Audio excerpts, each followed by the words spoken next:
Jangan lupa like and subrek ya guys. Selamat mendengarkan. Di pagi hari, kabut pucat menyelimuti puncak di sekitarnya dan bertahan untuk waktu yang sangat lama. Angin sepoi-sepoi bertiup dan tiba-tiba geraman fisik terdengar. Di belakang puncak, di alur tersembunyi, kedua kaki Xiao Yan dimasukkan ke dalam tanah seperti tunggul pohon. Jari-jarinya menempel di tanah saat dia mengatupkan giginya dan keringat dingin mengalir di dahinya. Dia hanya mengenakan celana pendek dan di tubuh bagian atasnya yang telanjang ada bekas luka bersilangan. Di belakang Xiao Yan adalah Yao Lao dalam mode roh, bersila di atas batu raksasa. Wajahnya serius saat dia menatap Xiao Yan yang mengatupkan giginya untuk melawan rasa sakit dan kemudian telapak tangannya dengan lembut terayun ke atas. Mengikuti telapak tangan Yao Lao, doki merah yang terwujud keluar dari telapak tangan Yao Lao.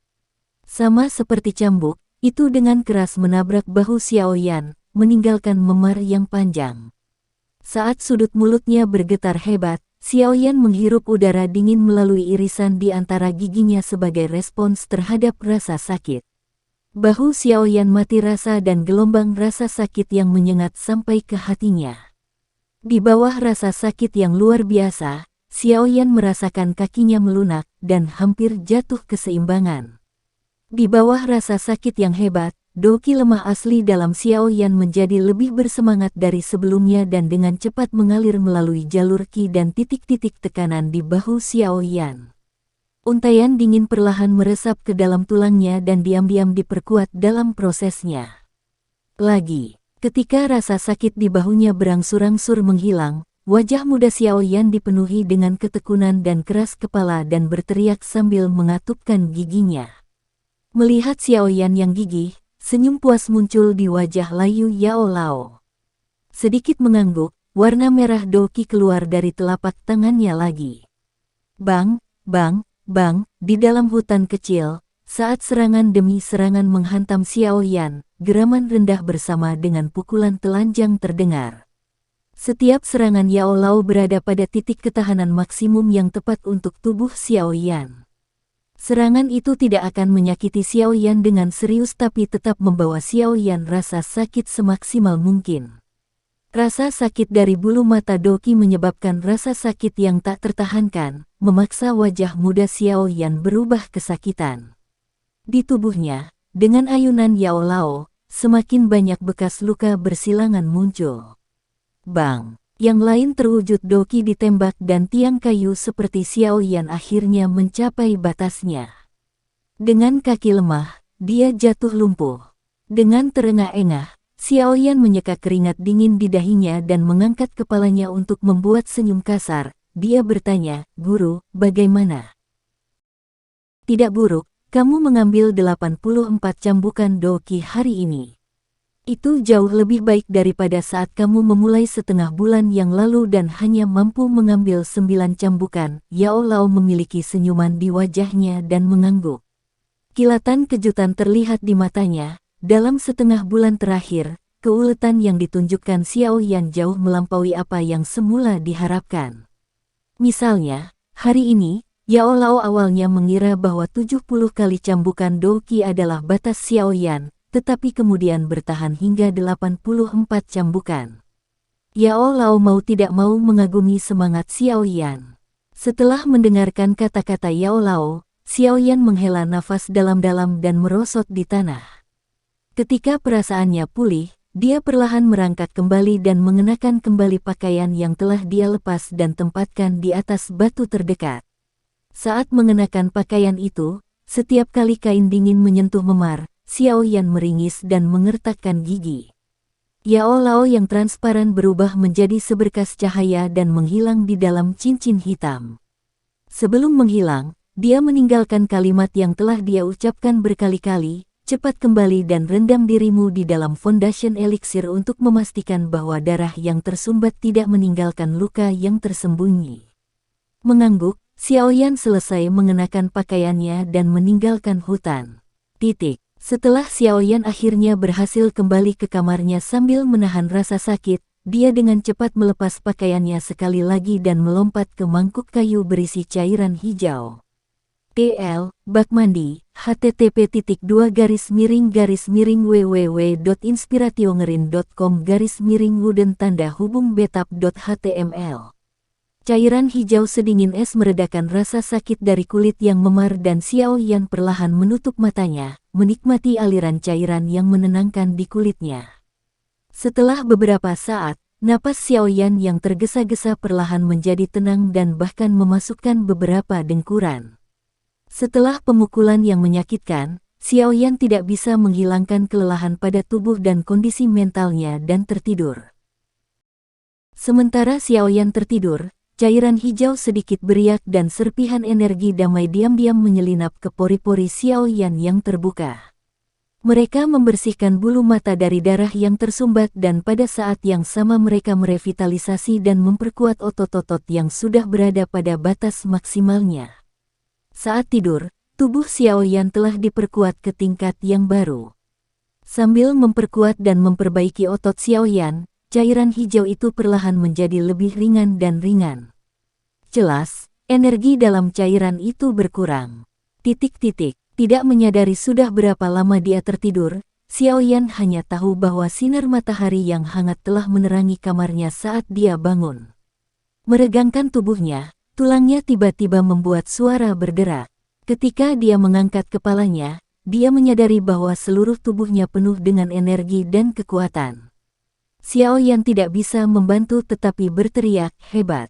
Saat Xiao Yan melangkah keluar dari mangkuk kayu, dia secara tak terduga menemukan bahwa mangkuk Foundation Elixir telah berubah menjadi air transparan dari keadaan aslinya yang hijau.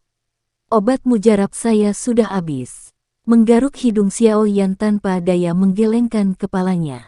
Tiba-tiba teringat sesuatu, dia dengan senang hati menutup matanya dan dengan hati-hati merasakan keadaan dokinya. Sesaat kemudian, Xiao Yan membuka matanya dan dengan senang hati tertawa, akhirnya, aku di Duan Qi kelima. Untuk mencapai 4 Duan Qi dalam setengah bulan dan kemudian 5 Duan Qi dalam 1,5 bulan lagi. Kecepatan luar biasa ini tidak mungkin bahkan untuk Xiao Yan tua. Meskipun pada level yang lebih tinggi, meningkatkan Duan Qi seseorang menjadi semakin sulit, melihat kecepatan Xiao Yan meningkat, seharusnya tidak menjadi masalah baginya untuk mencapai 7 Duan Qi tahun depan. Tentu saja, ini dengan asumsi bahwa Xiao Yan memiliki cukup Foundation Elixir. Atau, Xiao Yan pasti akan mati di bawah pemukulan parah yang dia alami setiap hari sebelum mencapai 7 Duan Qi. Bagaimanapun, tanpa Foundation Elixir, tubuh lemah Xiao Yan tidak akan pernah bisa menahan efek berbahaya dari darah tersumbat dan dia akan mati. Oleh karena itu, apa yang perlu dilakukan Xiao Yan sekarang adalah membeli lebih banyak bahan untuk Foundation Elixir. Meski terdengar sangat mudah, Xiao Yan memiliki sedikit masalah. Dia bangkrut. Duduk di tempat tidurnya, Xiao Yan tertawa getir. Dia tidak pernah berpikir bahwa dia akan berada dalam situasi yang canggung karena uang. Sambil menghitung, dari terakhir kali, saya masih memiliki 900 koin emas tetapi dengan uang yang sangat banyak, membeli materi kelas yang sama seperti yang terakhir kali tidak akan terjadi. Mendukung dagunya, mata Xiao Yan berputar dengan cepat. Tiba-tiba, dia bertanya, "Guru, untuk bunga cuci tulang bluegrass ungu, bisakah kita menggunakan batang yang lebih mudah?"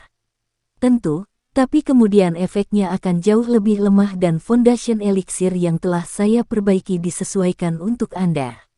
Mengedipkan matanya, Xiao Yan tersenyum, "Tidak masalah, mari kita gunakan materi kelas terburuk kali ini." Nilai terburuk. Maka efeknya akan mengerikan dan Anda membutuhkan setidaknya setengah tahun untuk sampai ke Duan Qi berikutnya. Suara Yao Lao menunjukkan ketidaksenangannya, dia mungkin sedang mengerutkan alisnya sekarang. Tidak punya cukup uang, pinjam lagi dari gadis itu.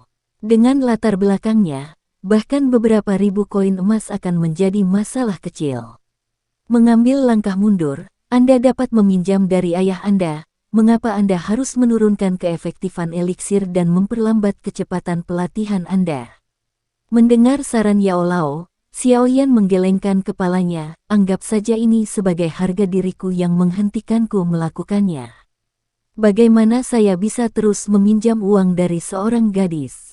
Adapun ayah saya telah menghindarinya selama 2 bulan sekarang dan jika dia ingin tahu mengapa saya menginginkan uang itu, bukankah saya harus membeberkan Anda? Petik 2. Tunggu, Guru, Foundation Elixir ini, dapatkah orang lain menyempurnakan atau membuatnya? Tiba-tiba memikirkan sesuatu, alis Xiaoyan melonjak dan dia buru-buru bertanya. Hehe, bocah, di Doki Daratan, ada ramuan yang tak terhitung jumlahnya dan di dalam ramuan ini, Anda harus menemukan kombinasi yang menenangkan energi kekerasan di dalam monster core dan memurnikannya sehingga seseorang bisa menyerapnya. Jika Anda hanya secara acak menempatkan herbal bersama-sama daripada menghancurkan alchemy furnace akan menjadi masalah Anda yang paling kecil, energinya mungkin menjadi bumerang, hehe. Foundation Elixir ini dibuat setelah bereksperimen selama beberapa tahun. Tentu saja, mungkin ada seseorang yang juga menemukan cara membuatnya dengan keberuntungan tetapi kemungkinan hal itu terjadi hampir tidak ada. Petik 2. Selain itu, saat memurnikan, Anda harus memastikan bahwa laju sekring, jumlah yang digunakan, dan suhu api sempurna. Anda perlu melakukan eksperimen yang tak terhitung jumlahnya dan memiliki persepsi jiwa yang luar biasa untuk melakukan itu. Atau, menurutmu mengapa setiap alkemis membutuhkan guru? Menjadi alkemis yang kuat tidak mungkin tanpa seorang guru membimbing Anda. Hanya waktu yang Anda habiskan untuk mencoba berbagai kombinasi jamu akan membuat Anda kehilangan seluruh hidup Anda. Petik 2. Oleh karena itu, saya tidak dapat memasukkan seluruh Doki Daratan tetapi setidaknya untuk Kekaisaran Jiama, tidak ada orang lain yang membuat Foundation Elixir seperti milik saya. Pada titik ini, suara Yao Lao menunjukkan rasa bangga. Terkejut dengan kerumitan dalam Foundation Elixir yang tampaknya sederhana, Xiaoyan secara naluriah menjilat bibirnya. Ketika dia melihat ramuan penyulingan Yao Lao, semuanya tampak sangat sederhana tetapi sekarang dengan penjelasan Yao Lao, dia menyadari bahwa seni alkimia tidak sesederhana apa yang dia lihat. Dunia alkimia jelas sangat besar dan misterius. Tidak heran seorang alkemis adalah profesi paling terhormat di seluruh Doki Daratan. Tapi setelah keterkejutannya, Xiaoyan merasa sedikit gembira, Guru, saya tidak akan menggunakan Foundation Elixir yang mengerikan untuk berlatih. Sebaliknya, saya ingin menjualnya melalui pelelangan. Meskipun saya tidak memiliki banyak saat ini, setelah Foundation Elixir terjual maka saya akan memiliki cukup banyak dan pada saat itu membeli bahan berkualitas tinggi untuk Foundation Elixir akan sangat mudah. Baik, begitu, tentu. Alkemis yang menjual pil mereka sendiri bukanlah berita yang menarik dan Foundation Elixir berada pada level terendah dalam pelatihan obat jadi menjual itu tidak terlalu penting. Setelah berpikir sejenak, Yao Lao berkata sembarangan. Mendengar persetujuan Yao Lao, Xiaoyan segera mendapatkan apa yang dia butuhkan dan bergegas keluar dari kamarnya. Karena Xiaoyan tidak membutuhkan jamu berkualitas tinggi, dia dengan sembarangan memilih bunga bluegrass ungu dan bunga cuci tulang termuda di apotek dan untuk inti monster, dia membawa inti termurah yang bisa dia temukan, inti monster tikus kayu hijau. Setelah membeli semua obat, Xiaoyan menemukan gang tersembunyi dan meminta Yao Lao memurnikan ramuan tersebut ke dalam Foundation Elixir. Foundation Elixir kali ini tidak hanya memiliki efek yang jauh lebih buruk dari sebelumnya, bahkan memiliki warna yang berbeda. Beralih dari hijau giok transparan hampir ke hijau jelek berbintik-bintik. Setelah meletakkan pil seukuran setengah kepalan tangan Xiaoyan ke dalam botol jade yang telah ia beli tadi, Xiaoyan akhirnya menghela nafas dengan santai. Setelah menyembunyikan botol giok dengan aman, Xiaoyan meninggalkan gang dan berlari menuju lelang terbesar kota Wutan. Sekian dulu ya guys. Terima kasih sudah mendengarkan, bye-bye.